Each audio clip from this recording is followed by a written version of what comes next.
In this class, we discuss the history of world wars, that is, causes, consequences, and the creation of international organizations, that is, UNO. Those are all we discuss in this class. Now, see the lesson, war between the world wars. Now, you tell me, what is his name? He is a historian. His name was Erich Hobsbawm. Erich Hobsbawm. He described the first half of 20th century as the age of extremes. Age of extremes. So why did he call the first half of 20th century is the age of extremes? Now tell me, which period is called as 20th century? You know, the period from the beginning of 1st January 1900 to the end of 31st December 1999, end of this day. So this total 100 years is called 20th century. Now see the first half up to here.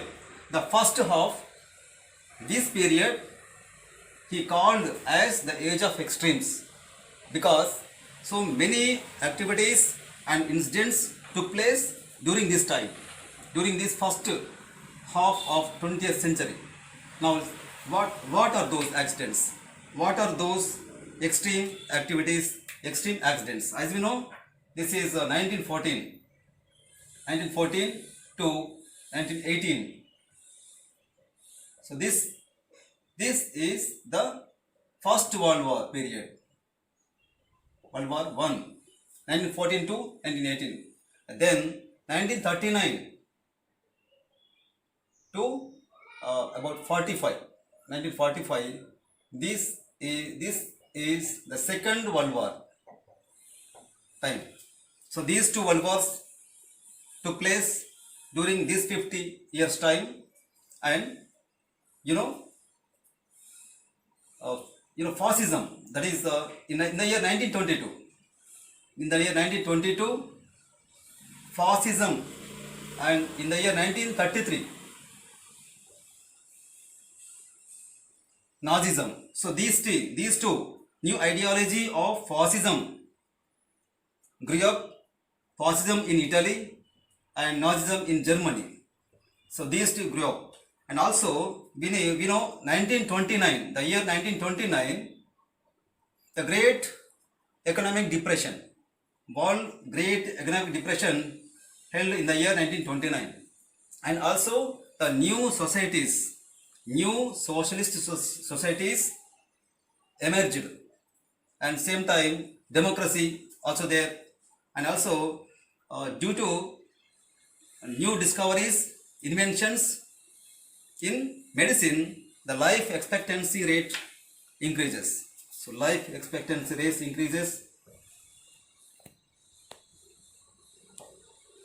increases due to inventions in medical.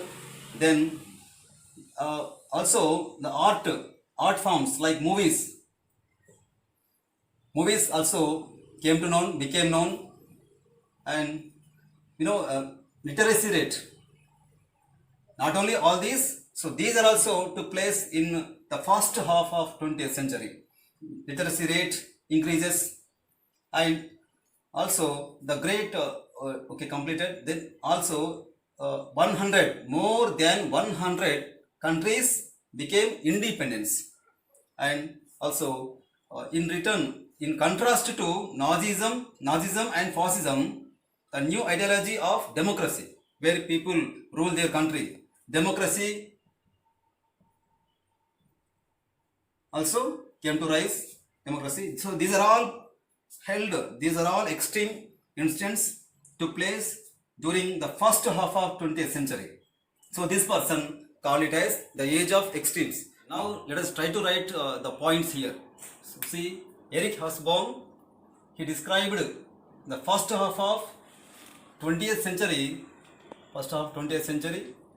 as the age of extremes. So these are the reasons. The first one is World Wars. First World War from 14 to 18. The Second World War 39 to 45 took place. Now let's see the new ideology of fascism. So what is called fascism? Having unquestioned power and same time hatred for other people. So that new ideology came to rise in Italy in the year 1922. Then in Germany it is 1933. Here Hitler, here Mussolini. They created this new ideology, fascism. Now let's see the new ideology of democracy. Democracy also grew up during the time. Now socialist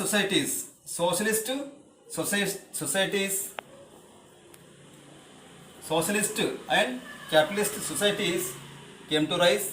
It is in USA, America, and this is in Russia. Now let us see the Great Economic Depression. The Great Economic Depression held worldwide in the year 1929.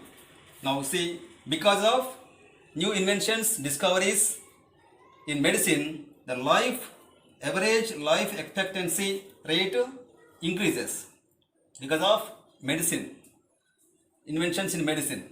Now see the new art forms like movies. So those are all became known because of new technologies, and also new discoveries made about life comfortable, and nuclear weapons. See, very terrific nuclear weapons were created.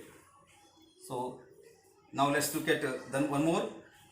Literacy rate increases because people they have more awareness, more high literacy rate increased very much, and it is about more than 100 countries became independence during first half of 20th century. So these are all reasons for we call it the age of extremes. Okay, now what happened at the beginning of 20th century? See, at the beginning of 20th century, the total world divided into two parts, two groups. One is industrialized,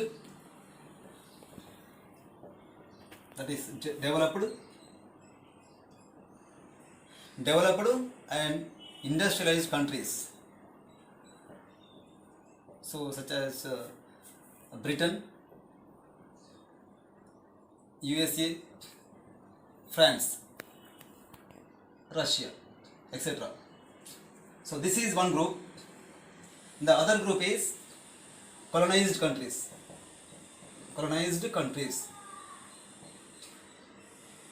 Such as Africa and Asia, African and Asian countries. So these are the two groups at the beginning of 20th century. As you know, these are all colonies. So these colonies are in Africa and Asia. Again, these developed countries again split into two groups, two enemy groups. So one group we see Britain, France, Russia, and the other side is Germany, Italy, Austria, and Austria-Hungary, and Italy. So these two complete enemy groups. So these two groups wanted to dominate the whole world. So it created the World War first. So what happened again later from the west side, America, USA from the west, and China, Japan from the east. These also joined the World War. Total, in one word we say, the total all countries took part in this World War. directly or indirectly.